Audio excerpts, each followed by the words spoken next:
What is up, guys? It's Cokeboy J here, bringing you guys another commentary. Got you guys some Black Ops 3 gameplay in Newtown here for you guys, playing in a two-man party with me and Mafia. Hopefully you guys enjoyed the gameplay. But what I wanted to talk about is Infinite Warfare and the reasons why I believe that the game's gonna die and how obvious it is. One, nobody wanted this game. That's the very first thing, is that nobody wanted this game. If you show this video to anybody, you ask them, did you want Infinite Warfare to be released this year, and do you want to play that game? The majority of people were going to be like, no, I wanted the boots on the ground game, and this isn't the game that I wanted to play. And from playing the beta and having some hands-on experience with the beta on my own, I can legit say that this game is going to get very tribal. If you don't know what tribal means, is that there's going to be a select few people playing this game after like a month or two. The majority of casuals are going to quit the game and play COD 4 Remastered because Infinite Warfare, same thing with Black Ops 3 and Advanced Warfare, is too intricate. And when they start running into players that have scuffed controllers and stuff like that, and they're getting jump shotted and there's nothing they can do about it, they're just going to leave the game. That's it. They're not going to play. They're not going to put up with that bullshit. And that's pretty much it. I use a Battle Beaver controller, but on PS4 I don't have one, so I was just using the default controller, and there was nothing I could do against players that would jump shot at me. They would just outmaneuver me every way possible. And I play default. Like, I play default. I don't play claw. I don't play bumper jump or anything. I play default or tactical. And that's one of the biggest things, is that the ability to play tactical and be successful in COD. I've said this before in like a couple of my older videos. The ability to play tactical and do good is just taken out because it's not a boots on the ground gameplay. If you think about playing Black Ops 2, Black Ops 1, MW2, MW3, those games, you can play tactical and do really good in pubs.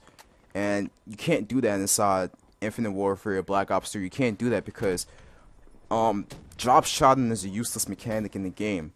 What would you rather do? Drop shot somebody inside one of these games or jump shot somebody? It's harder to aim at somebody that's 10 feet in the air than to aim at somebody that's on the floor. And that's a fact. So, like, one, if you don't have a Scuff, Battle Beaver Cinch, Elite Controller, anything like that to help you perform well and perform at another level inside this game, there's pretty much no point of you playing it. You're going to get shit on. You're practically paying $80 to play COD 4 Remastered. That's what you're paying your $80 for. So, that's the first thing. I've been saying this for the past 2 years now. I said it when AW came out. I said it when Black Ops 3 came out. People who don't have scuffs aren't going to play this game. And the proof is shown. Like, if you see the player population, you see how hard it is to find lobbies inside these games. The games became very tribal. And that's just a fact. Like, the game's going to get very tribal after a month. And with Infinite Warfare, it's going to be a much faster process because of how frustrated people are with the futuristic movement inside this game. So that's the first thing. Two, the maps aren't conducive to the movement whatsoever. You look at Black Ops 3, you look how good the maps are, and you look how well the maps are built around the movement, you know, wall running and everything like that. That's not the case with Infinite Warfare. Infinite Warfare, the maps aren't built around that movement. Wall running is a mechanic that you will see yourself not using a lot. It's pretty much useless inside that game as well. So, like, that's the thing. Infinity Ward didn't take the time to build their maps around wall running and see where the gun engagements will happen, unlike Black Ops 3. The perfect example is Infection. So you know how Infection, you know how on the right side you have the two broken buildings and you have that one long wall run you can do. A lot of gun engagements happen inside that area when you're playing game modes like S&D, Domination, TDM, because you can wall run, and if you have good aim, you can shoot somebody from that wall run spot, and just like, it makes an interesting meta to the game.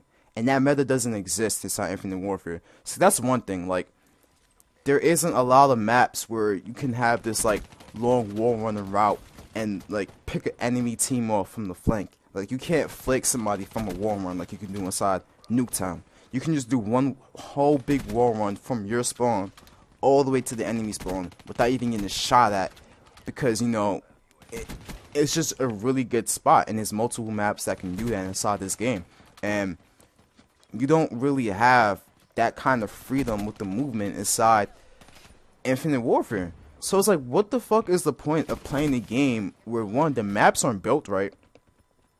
There's too many routes where you can get flanked at, and it's just ridiculous. It kind of reminds me of the way the DLC maps in Ghost were. If you ever played the DLC maps on Ghost, especially that first DLC, I forgot the name of the map, but like, there's too many lanes.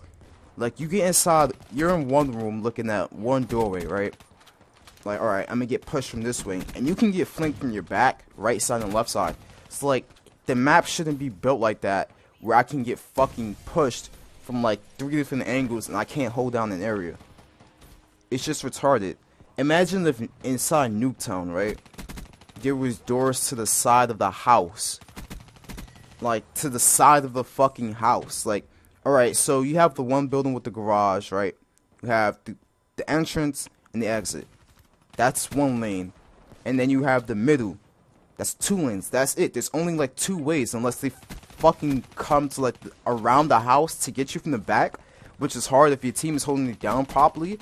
But like, you guys understand, like, there's just too many ways to die. 2, the weapon balancing is weird inside Advanced Warfare. I said Advanced, Infinite Warfare. It's just really weird inside that game. Sometimes you melt people, sometimes you don't. I don't know. You die fast inside the game. The time to kill is really good inside that game, but there's some sort of inconsistency with that game sometimes. I don't know what it is. It's just really weird.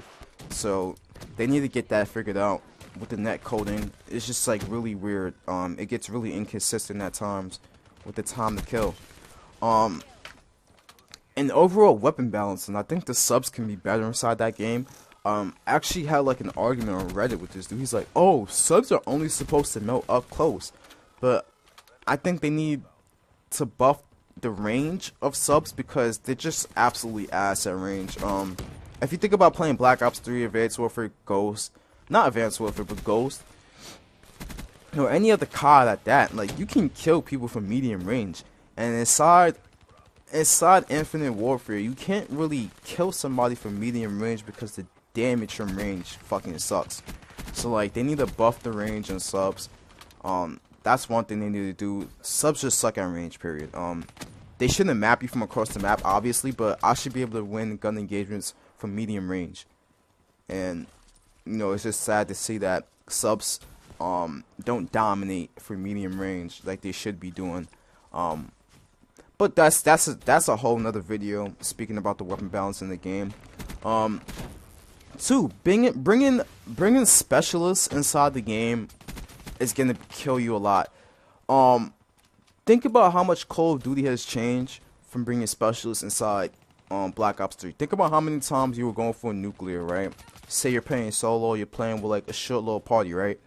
And you're going for a nuclear and you just fucking die out of nowhere because somebody had a specialist when you were in a long streak. The amount of gun-to-gun engagements inside Call of Duty has been reduced because the amount of specialists have been brought into the game, and because everybody can get it. So it introduces a form of randomness to the game that a lot of people get frustrated with. So if you're going for a nuclear on a long streak and you just die from a fucking gravity spike out of nowhere, that will frustrate you a lot. And when you're going for a nuke inside that game and you die from some random ass specialist, you're gonna be frustrated. So don't get your hopes high for the game. It's nothing to be too excited for. And this is pretty much it for the video, guys. Peace, and leave your comments in the section, alright?